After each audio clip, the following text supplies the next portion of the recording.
Before we get started, I'd like to briefly explain my 7 energy point chakra spread. The cards on the left are the unconscious inner self. The card in the center is the heart. And the 3 cards on the right are the conscious foreself. The card on the bottom left is the base of your spine. It's a combination of many things, from past lives to tragic or cherished childhood memories up to the present. We're always culling and bringing new things into our lives and evolving. That's why I'm calling it sourcings and urgings instead of foundation. The second card up is your pelvic or sacrum. And this is awakening or arousing. This is where your spiritual awakening is, and growth of all kinds, and includes your sexual prowess. This can be a cosmic life breath. The cosmos has natural laws that live in harmony, but we don't always live in harmony with them. The top left-hand card is the solar plexus, or what I consider sensing and feeling. This is where you get those gut feelings about something when they're right or wrong. This is also a universal life force, contrary to a cosmic life breath. This is where chaos ensues in our lives. The center card is the heart of the matter, or the situation. We're always asking questions. Why did this happen, and what's going to happen next? The heart of the matter must connect with the unconscious and the conscious, so we can leave our shadow self in the dust. Another Jungian reality here. And maybe have more of an understanding of what's happening in our lives. The card on the bottom right is the throat, or what I consider communicating and teachings. It has to do with how we accept the rules of society and how we live our life. Are you living a conservative, orthodox life, or more of a new wave, do what you want kind of life? The second card up is the third eye, or seeing or envisioning. It's more of bringing things from a linear to a 3-dimensional perspective. The third eye is our pineal gland in the center of our brain that's activated by light. So this can also be considered enlightenment. The card on the top right is the crown, our knowing and understanding. You can have a lot of knowledge, but if you cannot apply this knowledge wisely, it's not wisdom. In the past, I used to pull a hidden Rider-Waite card as I was doing the readings, but for logistic reasons, I'm going to be pulling all of the cards at once, and then putting these clarification cards alongside each of the main cards as I'm telling the story of the reading. The subtitles will direct you through this so you don't lose track of what's going on and where I'm at and what card I'm reading. And then on the left, I'll be putting a past card, and on the right, I'll be putting a future card, and on with the readings. Hi there, Pisces. I think you noted that I won't be doing a Messages of the Angels card reading, and in lieu, I'll be doing a rune reading associated to the tarot reading. I've had these runes forever and never thought that I would be using them on a YouTube channel. They're kind of small, so I put them on the back of a miniature Rider-Waite card. I might have to get some larger ones if I continue to use them, because I do plan on doing more rune readings in the future. Now, while you're listening to my reading, think of a yes or no question of something that you desire, because I'm playing a little game with an 8-ball, and we'll see what the answer is at the end of the reading. I know the end of April here is welcomed. I hope you made it through, or are making it through April unscathed. So I know other people are having a miserable time too, and it's hit me. There's been some things. But now here in May, things are starting to look up. Mercury's going direct, and the planets are now talking to each other, and it's very harmonious. It's commanding air and fire together, and they're meshing well. Now, before I get to your reading, I want you to note on the base of your spine on the bottom left that you receive the 6 of Cups and the Wheel card. Now, Scorpio received the Nine of Cups and the Six of Cups, the Wish card and the Memory card for childhood. And Aquarius received the Six of Wands and the Nine of Cups. This is all similar energy. And everybody's getting good readings this May, well, at least so far, anyway. And to top it off in your reading on the right for the future, the main card is the Nine of Cups, the Wish card. So there is some things to look forward to. Let's get into your reading.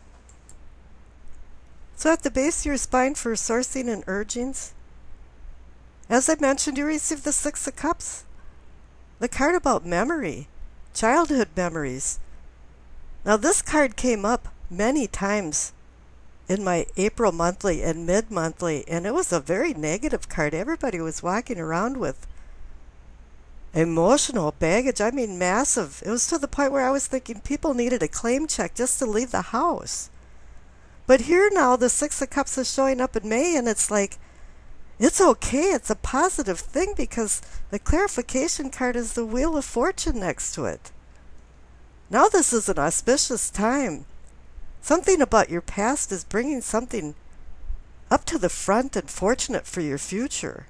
It's making you feel good about yourself and bringing confidence. This is time to jump on the bandwagon and do something positive in your life because there's always a downswing to the wheel, and don't wait for that to happen. There's a window of time for you to jump through. And now take advantage of it. Now up in your pelvic and sacrum for awakening and arousing, receive the Ten of Wands. Things have been heavy for you. I don't know if it's atmospherically around you. And also, the responsibilities that you've taken on have been a heavy load. You've been carrying a lot of things around. Probably doing more than you should, while others are sitting back and kind of going, oh yeah, isn't life great? You know, you've been towing the rope. And maybe in some ways this has hampered your progress, but as for any 10, it's a card that represents that you're coming to an end. And there'll be some new beginnings. Whatever burdens you've been carrying, it's going to be lightened up. And the clarification card is the Four of Cups. You've known that it's been a heavy load. You're the Four of Cups guy and somebody's handing you an opportunity cup, but it's probably one for more work and less play, and you're saying, no thanks, I don't want it anymore. All of the opportunities that I've accepted in the past had no rewards to it. It wasn't a treat anymore. I was doing too much of one thing, and it's time to do something different. And you've intuitively known that it's time for a change because up in your solar plexus for feeling and sensing, you receive the Queen of Cups. She's the one that makes you sense things, makes you feel things intuitively. Now she's having your inner voice talking to you, reflecting, and bringing in more self-awareness and sharpening your awareness around your milieu.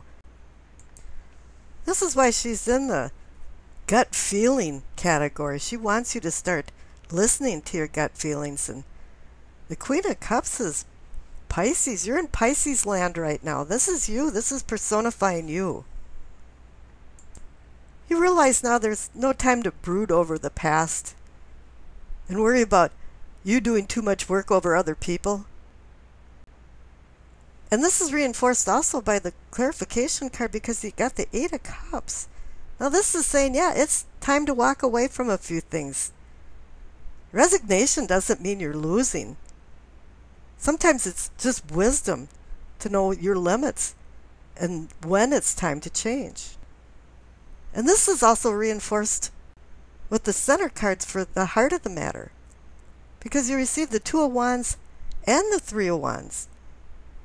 Now the Two of Wands is opportunity, and you see it over the horizon. You have the world in your hand, and this is time for you to sit down in your lounge chair and think very deeply about what you're doing, where you're going, what your purpose in life is, and what will make you happy. and start making some plans. Get the drawing board out and all kinds of pencils and paper and start scribbling out a plan, a management plan with objectives and goals and a mission statement. And then the Three of Wands pulls in, ta-da, and we'll make this a reality. It's a card about motion and movement and launching these plans into a new reality. And once again, the card on the bottom right for the throat for communicating and teaching, the Three of Pentacles, is reinforcing this because I call it the Architect card. It's a card about building, restructuring, looking at your blueprints. But this isn't about building a fabricated structure, but a customized structure and organization that aligns with your life. And sometimes people say Rome wasn't built in a day and blah, blah, blah. But here the clarification card is the Eight of Wands. That's a card about sudden change. And it's about sudden motion. Two things are, the wheels now are going around. You've got the Two of Wands representing the Three of Wands. You've got the Three of Wands connected to the Three of Pentacles. Now, Eight of Wands can also bring news and messages. Perhaps something suddenly changed when you receive some information. Now, information is a good thing, and then again, you can get some bad news. And I see up in the third eye for your seeing and envisioning, you receive the Tower. So something made a sudden collapse. And the Tower is connected to the Eight of Wands, but not necessarily is the Tower a negative thing. Sometimes things have to be restructured for reconstruction. And that's the reason for the collapse. I don't think this was like a fatal collapse, but more of fault lines running through the ground. And something that you were planning to do didn't have a stable foundation. And the clarification card is the Four of Swords. It's telling you, yeah, you're going to have to sit back and contemplate about this because something is not right with your plans, and you shouldn't go forward until you have everything mapped out. Because a lot of times life is iterative. It's really dependent on what you've done previously to how you will act in the present and the future. Now, up in the crown for your knowing and understanding, you receive the Four of Wands. So now you receive the Two, the Three, and now the Four of Wands. And the Four of Wands is a celebration card. So obviously, if you rethought some things and move forward with the right plans, everything's working out. And the clarification card is the Ten of Wands. You receive that over here in the pelvic and sacrum. And you receive the Four of Cups, and now you receive the Four of Wands and the Ten of Wands. They're connected. Now your spiritual self is starting to move forward. You're a Swiss watch just clicking along. And it's saying, too, that it was a lot of work to get where you're at, but there's some rewards involved in it. You know, a lot of times you might have done things for other people, and it wasn't recognized or appreciated. But now maybe you're doing a few things for yourself, and that's not a selfish thing. But the funny thing about it is that it benefits everybody. You know, you have to love yourself before you can love other people.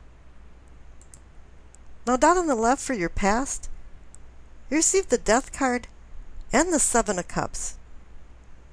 Now, the Death card's about transformation, but I'm seeing that the Seven of Cups card, the card of difficult decisions, sparked this Death card transformation.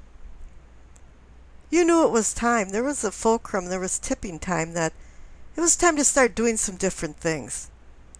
And whatever you decided to do is being rewarded in spades, because over on the right for your future, you receive the Nine of Cups, the Wish card. You know, curiosity killed the cat, but the second line to it, a lot of people forget, is that satisfaction brought him back. This is where you're going to have satisfaction for all of your hard work, for the two Ten of Wands, and all of the planning. But what made this real was you changing your attitude and changing yourself. Now there's two clarification cards I pulled for the Nine of Cups, and you received the Empress and the Chariot. Now you might think this funny, but they're both about duality. The Empress is about the planet Venus and the star that rises in the east in the morning and sets in the west in the evening. And the Chariot, too, is about control versus lack of control. And both of them are giving you a lesson. The Empress is saying about sharing and paying attention to your personal life and your home.